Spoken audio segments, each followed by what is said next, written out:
सबकी अपनी कीमत है, सबका अपना मोल।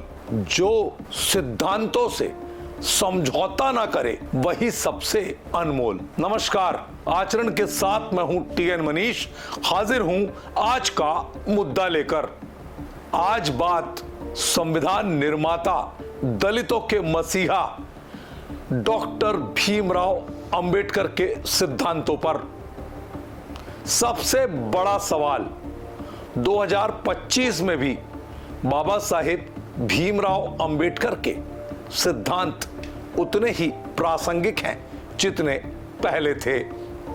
इस मुद्दे में हम बात करेंगे बाबा साहब के उन 10 सिद्धांतों की जिन्होंने दलित समाज को मुख्य धारा में लाने और संविधान की संप्रभुता और एकता में विविधता को मजबूत करने का आधार बनाया।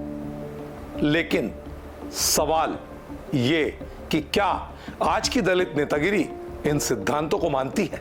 अगर हां तो कितना, अगर नहीं तो क्यों? आइए गहराई में उतरते हैं और शुरू करते हैं आज का विश्लेषण करता बड़ा मुद्दा। सबसे पहले बात बाबा साहब के जन्म की। 14 अप्रैल 1891 को बाबा साहब का जन्म मध्य प्रदेश के महू में हुआ था।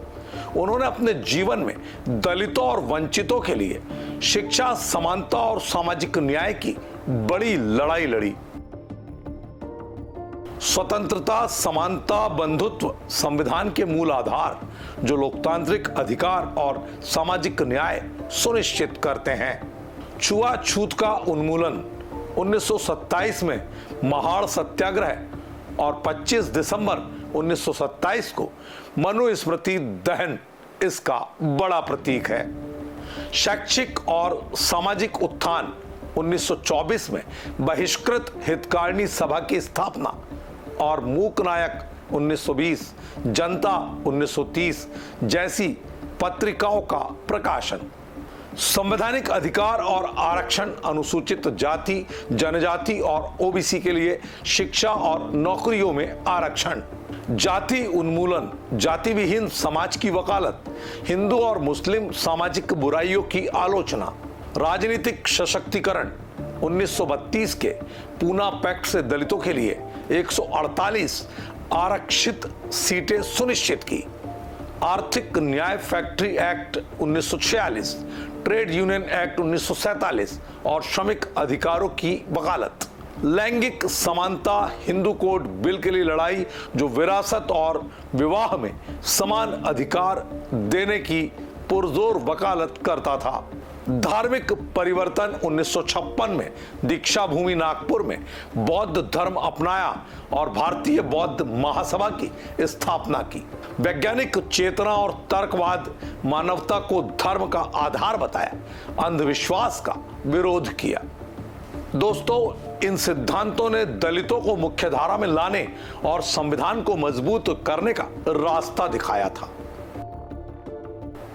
आज कई दलित नेता और पार्टियां जैसे Bahujan Samaj party, Republican party of India RPI दावा करते हैं कि वे बाबा साहेब के सिद्धांतों को मानते हैं। लेकिन क्या ये सच है? बिहार में नीतीश कुमार ने कहा, न्याय के साथ विकास बाबा साहब का सपना था जिसे हमने बिहार में उतारा है। वहीं RJD ने संवैधानिक समानता पर जोर दिया। बीजेपी के सुशील मोदी ने कहा, कांग्रेस ने बाबा साहेब को भारत रत्न से वंचित रखा। लेकिन जीतन राम मांझी ने निजी क्षेत्र में आरक्षण की कमी की आलोचना की जो अंबेडकर के आर्थिक न्याय के सिद्धांत से जुड़ा है। उत्तर प्रदेश में मायावती और BSP पर वोट बैंक की राजनीति का आरोप लगता है। 2020 के विधानसभा चुनाव में बिहार में दलित विधायकों की संख्या JDU से 8, बीजेपी से 10 और RJD से 8 दिखाती है कि राजनीतिक प्रतिनिधित्व तो बड़ा है, लेकिन जाति उन्मूलन और लैंगिक समानता जैसे सिद्धांतों पर काम करना बचा हुआ है। कई बार अंबेडकर जयंती जैसे अवसरों पर नेताओं का जोर, उनके नाम का इस्तेमाल वोटरों को आकर्षित करने पर होता है, ना कि उनके विचारों को लागू करने पर पार्टियां ध्यान देती हैं। 2025 में बाबा साहब के सिद्धांत आज भी उतने ही प्रासंगिक हैं।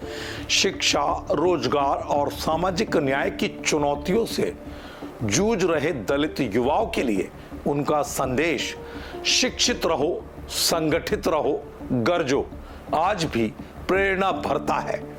उनकी स्थापित बहिष्कृत हितकारिणी सभा और पत्रिकाएं हमें शिक्षा और संगठन की ताकत सिखाती है। आज के युवाओं को चाहिए कि वे अंबेडकर की किताबें पढ़ें और नेताओं से उनके सिद्धांतों को लागू करने की लगातार मांग करें। बाबा साहब का सपना एक सक्षम और समान समाज का था। आज हमें उनके सिद्धांतों को जीवित रखना है। दलित युवाओं और सभी लोगों से अपील कर सकते हैं कि पढ़ें, संगठित हों और अपने अधिकारों के लिए आवाज उठाएं। नेताओं से पूछें कि वे बाबा साहब के सिद्धांतों को अपना रहे हैं, कितना मानते हैं। आइए उनके सपनों को साकार करने में हम संविधान के अधिकार के तहत हर वो आवाज उठाएं जो दबती, छुपती, थकती और सिसकती आ रही है। आज के मुद्दे में इतना ही। नमस्कार।